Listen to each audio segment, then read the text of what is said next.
no one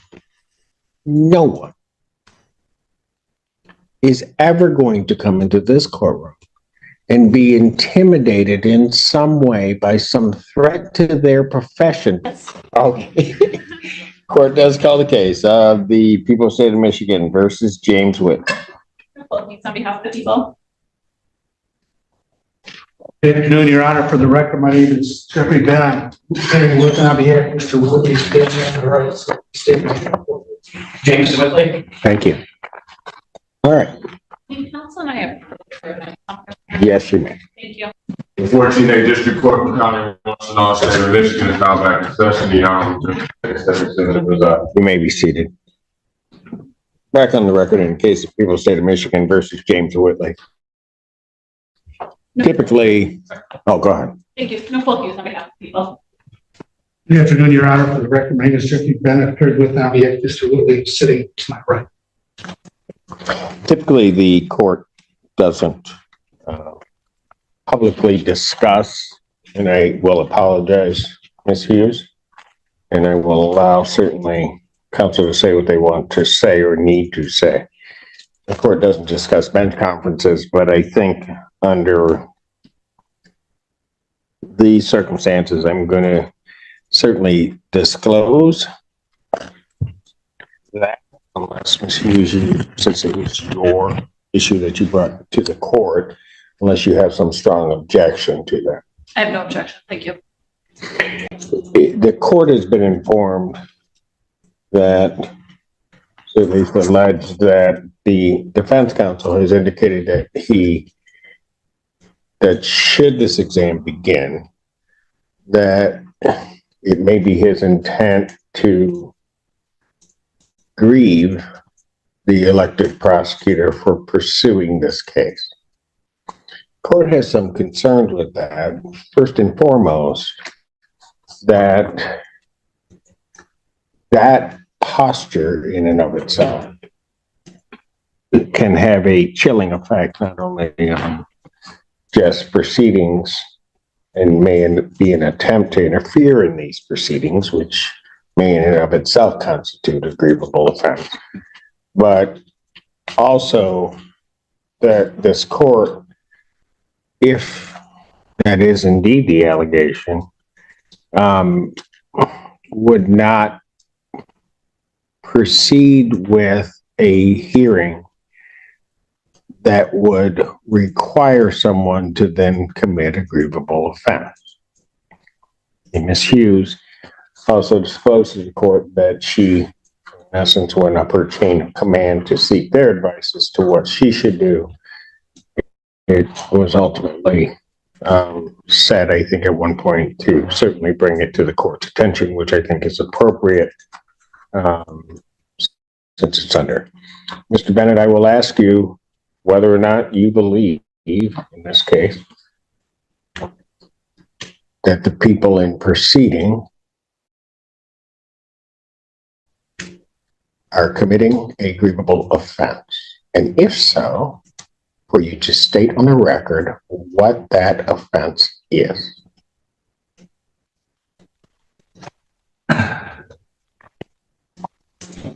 My concern. I'm not asking for your concern. I'm asking for, you have made an accusation that, know what? I don't believe that they're committing a grievable offense. Do you believe that in starting this exam, that they would be committing a grievable offense? No. Was that said to the prosecutor? That was said, I don't believe it was said in the manner that was described at the bench, but certainly. Then tell me how it was said. Well, there were two things. One, at the bench, do you want me to ignore the one you didn't disclose? Tell me how it was said. What I said is that I believe that if the state were to go forward, that it would be grievable because I believe that the prosecutor is not following through on their ethical obligations under the Michigan Rules of Professional Conduct. Which ethical obligation are they not following for? The two that I am concerned about are, one is determining what the actual facts are. And the two is prosecuting somebody who may in fact be actually innocent. What I did was I had offered Ms. Hughes, if she felt that it was appropriate, if she wanted to discuss the recanted note with the alleged victim, I said, why don't we could just adjourn this out and you can talk to her and decide how to go forward. So my only concern is that they didn't make contact with the alleged victim, who now has a different story, but I no longer believe that's a problem.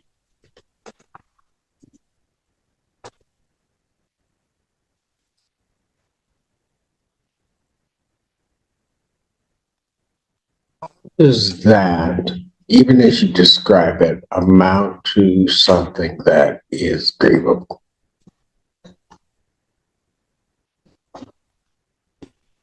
It doesn't. And why was it said? Because at the time I believed that it was grievous. What changed? Quite honestly, what changed is I wasn't aware at the time that they had the lay witness here. And so the presence of the lay witnesses, I think, eliminates all of the issues I had with the police providing the testimony that's admissible here, but not in front. Ms. Hughes.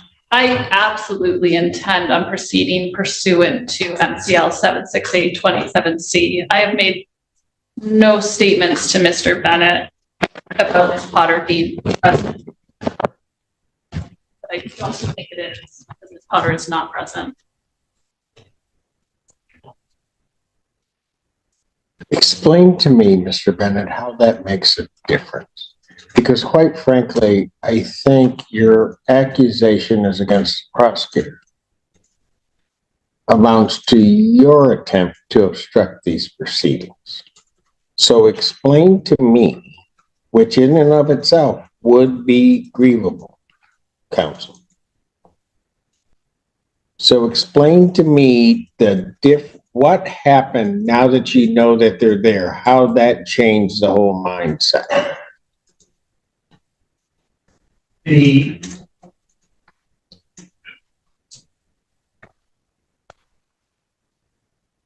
proceeding with statements that would exclusively be inadmissible at trial and going forward on those. These are confrontation clause issues. There's a statute which covers that. I understand that, Your Honor. My concern was it goes to circuit court on those statements, and now they can't proceed to trial. Because at that point, confrontation is going to attach at trial. So why would that be grievable? If they proceed pursuant to a statute promulgated in the state, as well as a court rule, which covers that, why would that be grievable at any point? My concern was not determining the facts of the case that they're going to present evidence in today. If they believe those facts that, but for a hearsay objection, would come in, that not at all goes to their determination of the facts. They may believe that to be the case. I understand. So how would that even come into play? Mr. Bennett, how does that even come into play?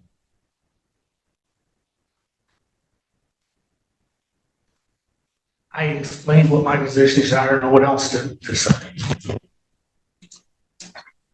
Okay, let me just say this. I don't care if somebody's on the defense. I don't care if somebody's on the prosecution side. It doesn't matter to me, especially between counts. No one is ever going to come into this courtroom and be intimidated in some way by some threat to their profession, particularly in proceeding with what is their obligation. It is Ms. Hughes's obligation to bring this case.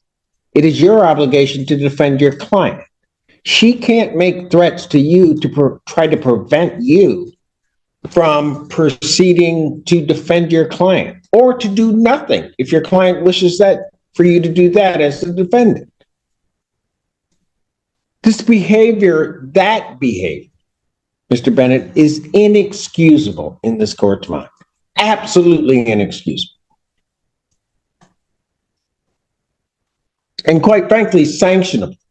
Because you can't try to make somebody not do something by, quite frankly, as I'm listening to your explanation, are just absolutely unequivocally false threats to their livelihood. I don't believe that's what I was doing. What do you think you were doing? was trying to bring to Ms. Hughes' attention an issue that may or may not exist. She interpreted it as a threat, which I understand. I'm going to grieve your boss. And you. I did not. If you start this exam. She's supposed to take that as something that should be brought to her attention as opposed to a threat? We continued our discussion a second time where I was explaining where I was coming from. I did not say what I said in a very artful way. So You threatened a grievance for her proceeding. Am I wrong in that?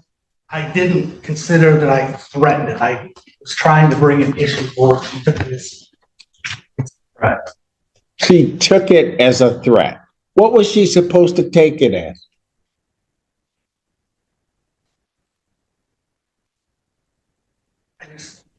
She took it how she took it. I mean, it was a mistake on my part. I acknowledge that. You're trying to tell this court that you didn't intend to threaten her boss and ultimately her? Is that what you're telling me, Mr. Bennett? I was trying to bring the nature of what I saw as a potential issue. I unfortunately started it. The issue being what? Their use of evidence pursuant to the court rule, which is why we have these hearings, why you have the ability to object, and then this court would have to rule. I felt this case was different because this is not a situation where, this is a situation where the alleged victim is given another detailed statement as to what happened. And so what makes that different?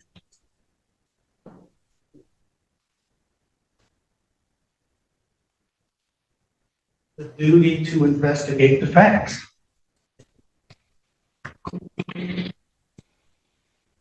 How do you know they haven't?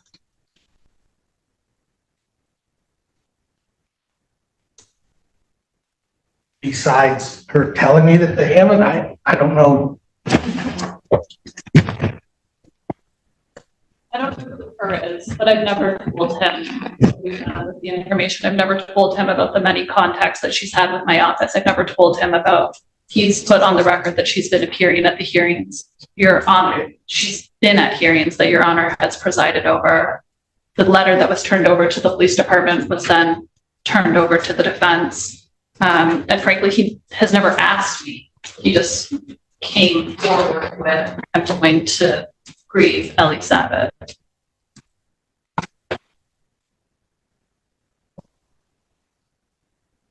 Mr. Bennett, I am very concerned. What was your intent on saying that? I intend in this. You know, I'm going to stop you right now because I'm going to tell you something. You need to be real careful because I may have to consider grieving you. I understand that, Your Honor. And I don't think you want that. I certainly don't want that. So what I'm going to do is I'm going to take another about 10-minute break. And I'm going to come out and ask for your explanation before I decide on anything that I would do. But I will let you know, Mr. Bennett, with regard to what I've heard of the conduct here, you are walking on real thin ice, not just with me, but with your ticket to practice. Court's in recess. All rise. A district court for county of Washtenaw, state of Michigan is now back in session. The hour for the day May be seated. Back on the record in the case of the people, state of Michigan versus Whitley, counsel is present as well as the defendant. Is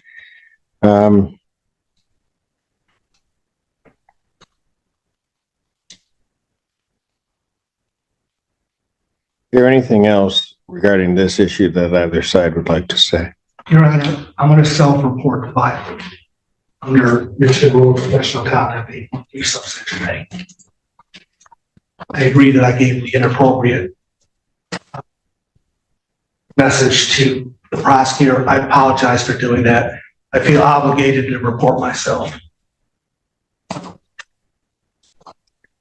We will see if that happens because the court hasn't made a decision as to whether or not the court should report you. Mr. Bennett, I am going to tell you in all the years I've been here, counsel, and even when I was down in the trenches, counsels say things to each other, maybe not meaningful necessarily. They'll say things out of anger to each other.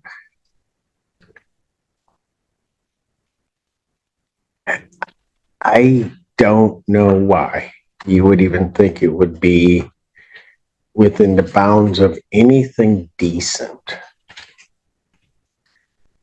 to make that kind of threat. And I call it a threat. That's precisely what you were doing. And I have to make a decision now knowing it as to whether or not I should do it. And I will make that decision. Ms. Hughes, and I'm going to apologize on behalf of the court for having to do this, but I think it's necessary given this turn of events. Would your lay witness, as well as I guess the officers, would they be available on July 1st at 10? Is it at all possible to have the lay witness testify? It would be to identification. And I would. As to identification of the defendant. So it's very brief. And I don't want to have to bring the lay person back. Understand. Mr. Bennett. I would stipulate to the identification.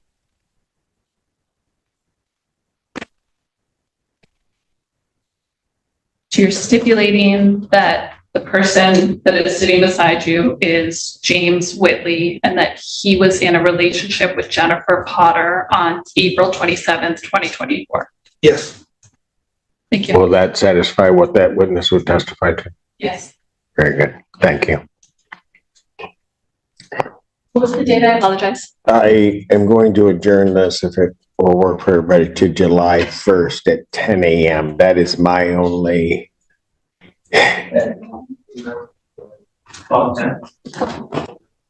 July 1st at 10 a.m. I realize that gets close to a holiday, but will that work for? Yes. Thank you. Oh, that's fine. I will adjourn it. Mr. Bennett, please apprise this office as well as the prosecutor if you're going to self-report so that maybe others of us don't have to take any action. Yes, Your Honor. Preliminary examination in this matter is adjourned. July 1st, 2024, 10 a.m. before me.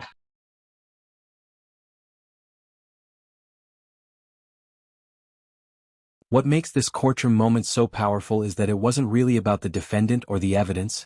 It was about integrity, professionalism, and accountability inside the justice system itself. Judge Simpson made it clear that no attorney, prosecutor, or officer of the court is above ethical standards, and that attempts to influence legal proceedings through pressure or intimidation will never be tolerated. In the end, the defense attorney's decision to acknowledge his mistake and offer to self-report showed just how serious the situation had become. This case serves as a reminder that in a courtroom, credibility is everything, and once it's questioned, every word carries greater consequences. What do you think? Did the attorney make an honest mistake, or did he cross a line that deserved the judge's strong response? Let us know your thoughts in the comments below. Thanks for watching. Please like, share, and subscribe for more real courtroom moments and legal drama caught on camera.